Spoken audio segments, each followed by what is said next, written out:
2 de março de 1945. Uma mensagem urgente chega ao Supremo Comando das Forças Aliadas. O quartel-general ficava em Paris, a quilômetros de distância da lama e do sangue das trincheiras. O destinatário era o comandante supremo, General Dwight D. Eisenhower. O remetente era o comandante do Terceiro Exército, General George S. Patton. Como os generais se comunicam? Normalmente as mensagens são formais, são frias, são profissionais. Elas tratam de linhas de suprimento, contagem de baixas e coordenadas geográficas. Mas essa mensagem era diferente. Ela era curta, era afiada e carregava um sarcasmo capaz de romper os fios do telégrafo.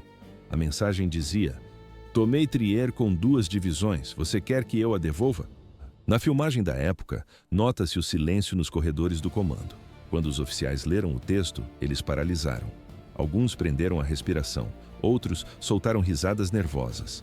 Todos conheciam o contexto daquela insolência. Apenas algumas horas antes, o quartel-general enviou uma ordem prioritária para Patton. O comando era claro: não ataque Trier. Contorne a cidade. Ela é fortificada demais. Você precisará de pelo menos 4 divisões para vencer a resistência alemã. Eisenhower estava mandando Patton parar o avanço. Mas quando a ordem de recuo chegou, o combate já tinha terminado. À primeira vista, uma ordem estratégica, mas na prática, uma oportunidade ignorada por Patton. Ele já havia conquistado a cidade mais antiga da Alemanha. Ele ignorou os manuais de estratégia militar. Ele atropelou a hierarquia. E agora, Patton usava o rádio para debochar abertamente de seu superior. Os eventos aceleraram. Patton não apenas venceu a batalha, ele provou que o alto comando estava errado. Não havia caminho de volta para aquela relação. O general Patton preferiu a vitória ao protocolo. Assim terminou aquele dia no comando em Paris, 26 de fevereiro de 1945. Essa é a data que define a queda de um mito de concreto. Esta é a história daquele telegrama. Mas, acima de tudo, é o relato de uma batalha rotulada como impossível. George Patton não apenas avançou. Ele rompeu a linha Siegfried, atravessou um rio de fogo e provou que mapas ganham discussões, mas o instinto ganha guerras. Por que tomar a cidade de Trier era considerado um suicídio militar? Para entender, é preciso observar onde o Terceiro Exército estava posicionado em fevereiro daquele ano. Eles encaravam a West Wall. Os aliados a chamavam de Linha Siegfried. Na filmagem da época, nota-se quilômetros de dentes de dragão rasgando a paisagem. Era a rede defensiva mais formidável já construída. Adolf Hitler a projetou para ser a armadura final da Alemanha. Não eram apenas trincheiras, era uma zona de morte técnica e fria. A estrutura tinha quilômetros de profundidade. O complexo abrigava bunkers de concreto reforçado, artilharia camuflada e campos de minas densos. Milhares de pirâmides de concreto travavam o avanço de qualquer blindado.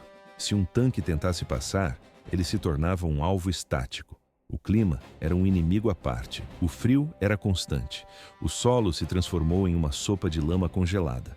Ouve-se o som do metal rangendo enquanto tanques afundavam até os eixos. Caminhões paravam, soldados sofriam com pé de trincheira.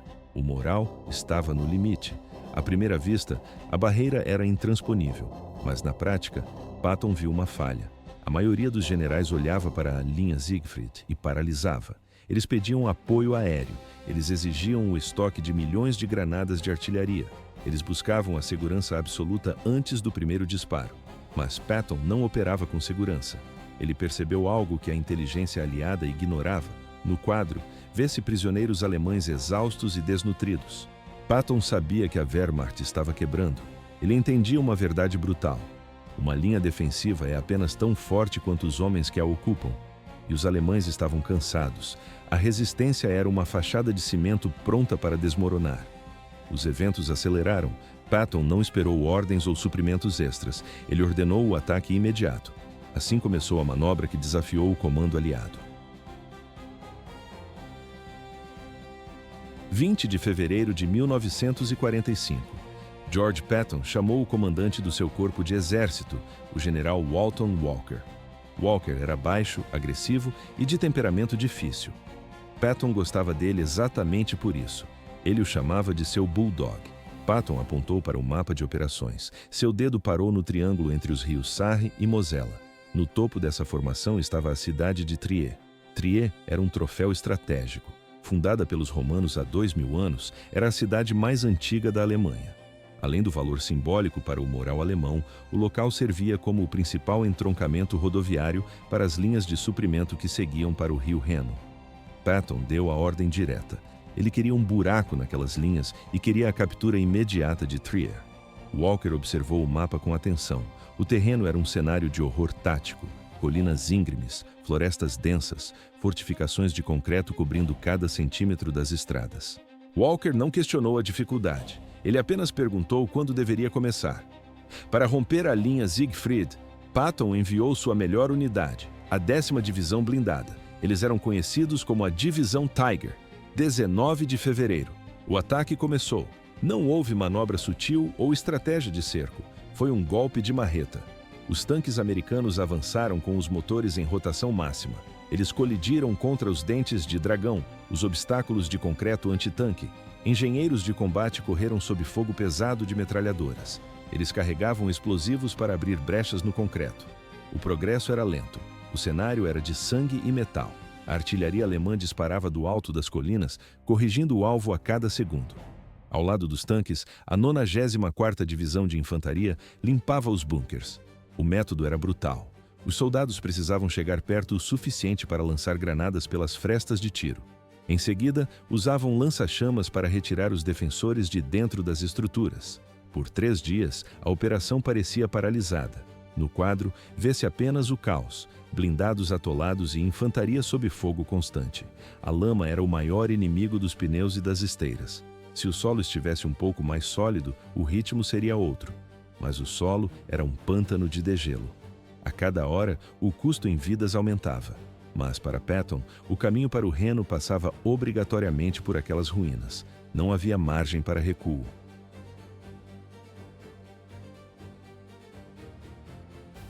24 de fevereiro de 1945. O destino da 3ª Divisão estava por um fio. Porque o comando aliado hesitou, parecia que a vitória era certa. Mas o lamaçal europeu dizia o contrário. Os tanques americanos deslizavam para fora das estradas congeladas. O metal batia contra a rocha e afundava no lodo.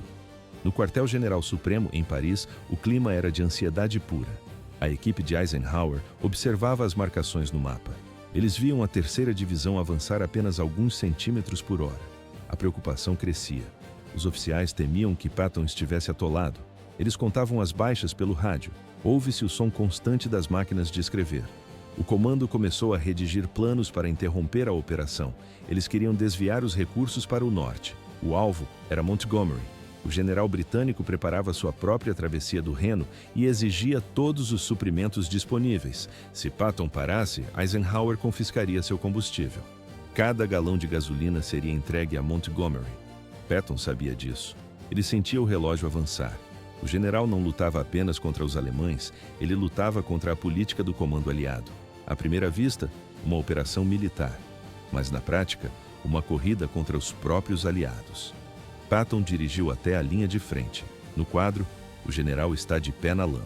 Ele grita com os comandantes de tanques. Ele ordena: continuem avançando. Se vocês pararem, vocês morrem. Mantenham o movimento.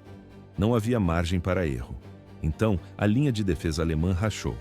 No dia 24 de fevereiro, a 10ª Divisão Blindada rompeu o cinturão principal da linha Siegfried.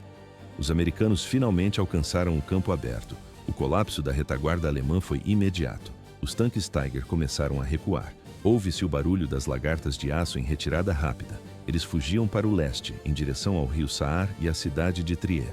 No final de fevereiro, as forças de Patton cercaram a região. Mas os alemães não entregariam Trier facilmente. A geografia era o maior obstáculo.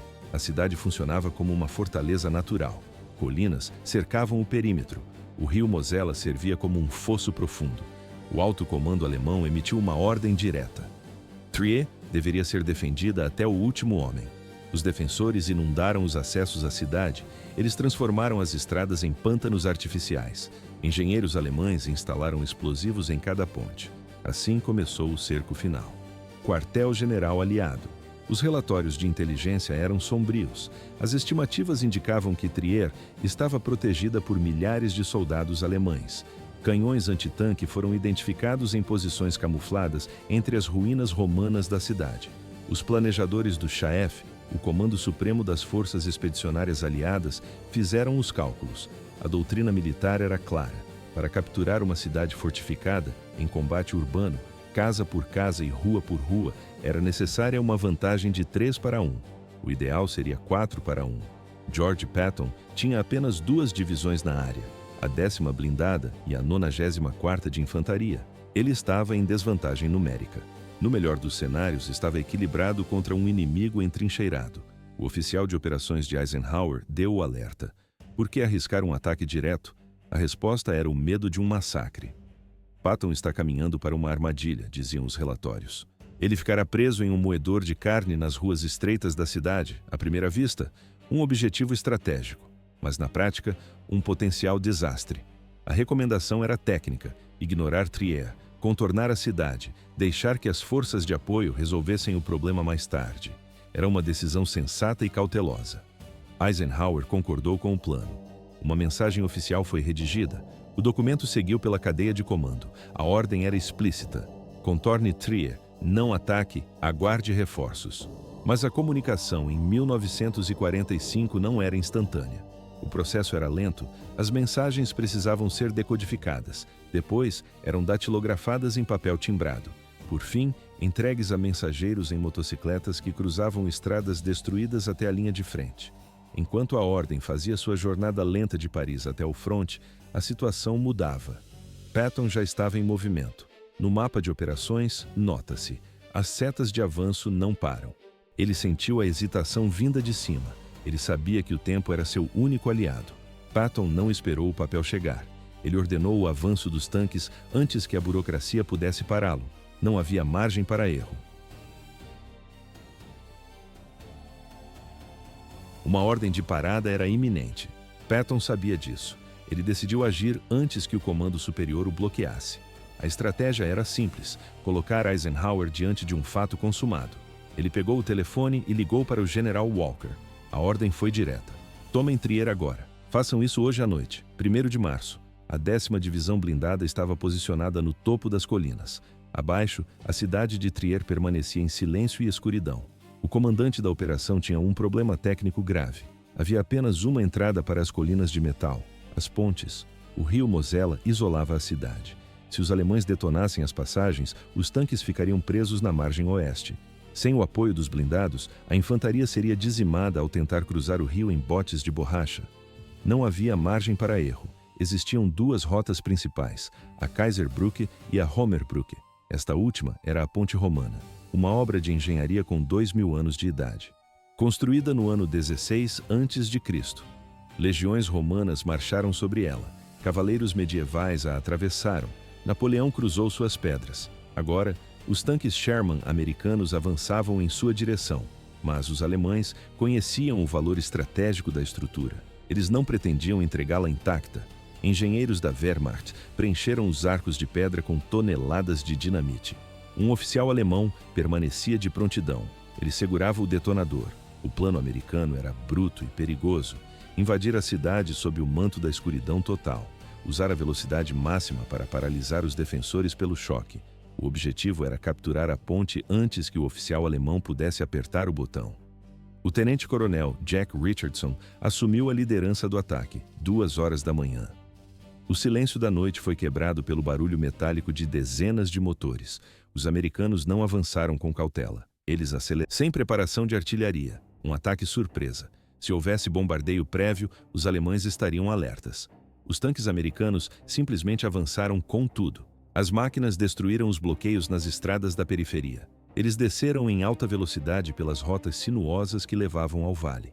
Sentinelas alemães dispararam sinalizadores. O céu noturno foi iluminado instantaneamente. O tiroteio começou. Metralhadoras disparavam das janelas das casas de pedra. Foguetes Panzerfaust riscaram o ar com rastros de fumaça. O tanque americano que liderava a coluna foi atingido em cheio. No quadro, o blindado explode e vira uma bola de fogo. A coluna não parou. Os soldados empurraram o tanque em chamas para fora da estrada e mantiveram o curso. Eles alcançaram a primeira ponte, a Kaiserbrücke, no momento exato em que o líder se aproximava. Ouve-se o som de uma detonação massiva. Uma explosão rasgou o silêncio da noite. A estrutura de ferro colapsou dentro do rio. Os alemães haviam detonado as cargas, agora restava apenas uma chance: a ponte romana. Richardson deu a ordem: dirijam como loucos. O objetivo era chegar à ponte antes do próximo estouro. Eles manobraram por ruas medievais estreitas e confusas. Na escuridão, os mapas eram inúteis. Eles seguiram o curso do rio. Ao dobrar uma esquina, a confirmação. A ponte romana ainda estava de pé e intacta. Mas havia um problema. A aproximação estava protegida por ninhos de metralhadoras. Eles sabiam que os explosivos já estavam armados. Este era o ponto de ruptura da batalha. Se a ponte caísse, o plano de Patton fracassaria. Ele ficaria com 2 divisões presas no lado errado do rio. O aviso de Eisenhower se provaria correto. Um pelotão de infantaria saltou da traseira dos tanques. Um jovem tenente liderava a corrida. Eles dispararam em direção aos arcos de pedra. Balas batiam nas rochas antigas, gerando faíscas. Alguns soldados caíram. Os outros continuaram correndo sob o fogo cruzado. Eles alcançaram o meio da travessia. O silêncio era tenso. À primeira vista, o caminho estava livre. Mas na prática, cada passo poderia ser o último. Eles esperavam que o chão se abrisse a qualquer segundo. A expectativa era de serem vaporizados por toneladas de dinamite. Mas a explosão nunca aconteceu. Eles haviam chegado a tempo. –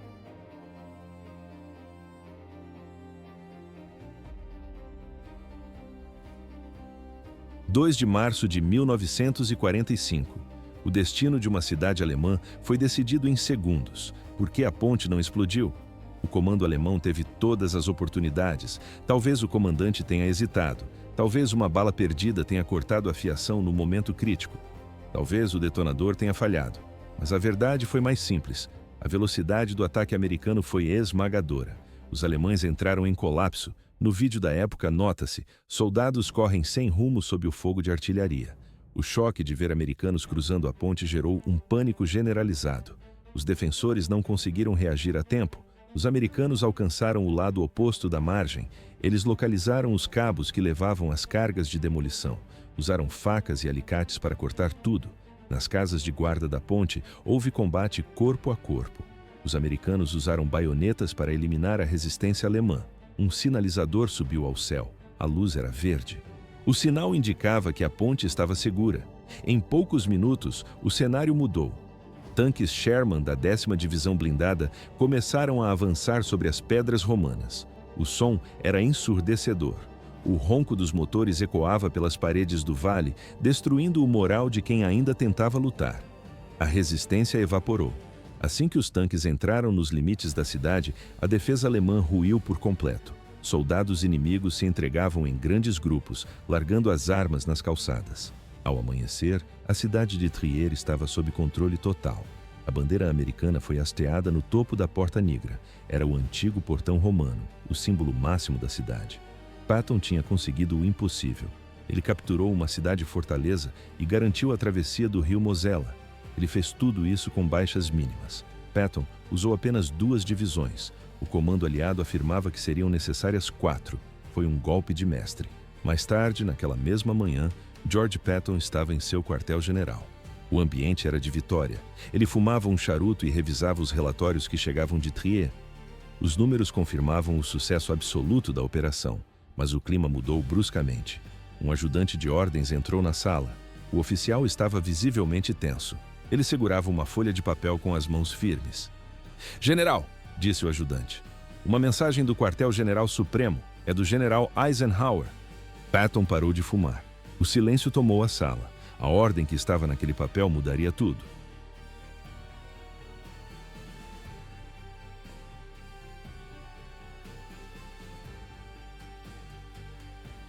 George Patton segurou o papel entre os dedos. Ele leu o conteúdo em silêncio. Era uma ordem oficial redigida apenas 24 horas antes. O comando era claro: ignorar a cidade de Trier. Segundo o documento, seriam necessárias ao menos 4 divisões completas para capturar o local. Patton releu as linhas. Ele começou a rir baixo. Logo, o som se tornou uma gargalhada alta que ecoou pela sala. A ironia era absoluta. A burocracia militar era lenta demais, enquanto seu exército avançava rápido demais. As ordens nasciam obsoletas antes mesmo de cruzarem o rádio. Por que o alto comando subestimava Patton? Eles acreditavam na cautela, mas Patton acreditava na velocidade. A resposta dos generais foi baseada em cálculos frios, ignorando a realidade no campo de batalha. Ele olhou para seus oficiais de Estado-Maior. No quadro, a posição das tropas já mostrava uma realidade diferente. Eles acham que não somos capazes, disse Patton. Eles acham que precisamos de 4 divisões. O general sentou-se à mesa de madeira. Ele pegou um lápis. Patton poderia ter enviado uma resposta padrão, seca e profissional. Missão cumprida, Trier sob controle. Isso seria o esperado de um comandante de seu nível. Mas a falta de confiança ainda o incomodava. Patton sentia o peso da preferência de Eisenhower por Montgomery. Ele estava irritado. Ele não queria apenas relatar a vitória. Ele queria esfregar o sucesso na cara do comando central. Na filmagem da época, nota-se, Patton sempre mantinha os revólveres no coldre e o olhar fixo. Ele queria que todos entendessem o tamanho do erro cometido em Versalhes. Ele escreveu as palavras que entrariam para a história. Tomei Trier com apenas 2 divisões. Em seguida, adicionou o golpe final. Vocês querem que eu a devolva? Não havia caminho de volta. Patton entregou o papel ao operador de rádio. Envie isso agora, ele ordenou. Envie diretamente para Eisenhower. Quando o telegrama chegou ao quartel-general em Versalhes, o clima mudou instantaneamente. Eisenhower era um homem sério, carregando o peso de uma guerra mundial nos ombros. No quadro, a mensagem de Patton contrastava com todos os relatórios técnicos da mesa. Ouve-se o silêncio na sala de comunicações enquanto a mensagem é processada. A ousadia de Patton era um desafio direto à autoridade. À primeira vista, era apenas um relatório, mas na prática era uma declaração de independência. Eisenhower leu o texto. O general sabia que Patton era incontrolável, mas os resultados eram inegáveis. Assim terminou aquele dia de tensões diplomáticas entre os generais. A cidade estava tomada e o recado estava dado.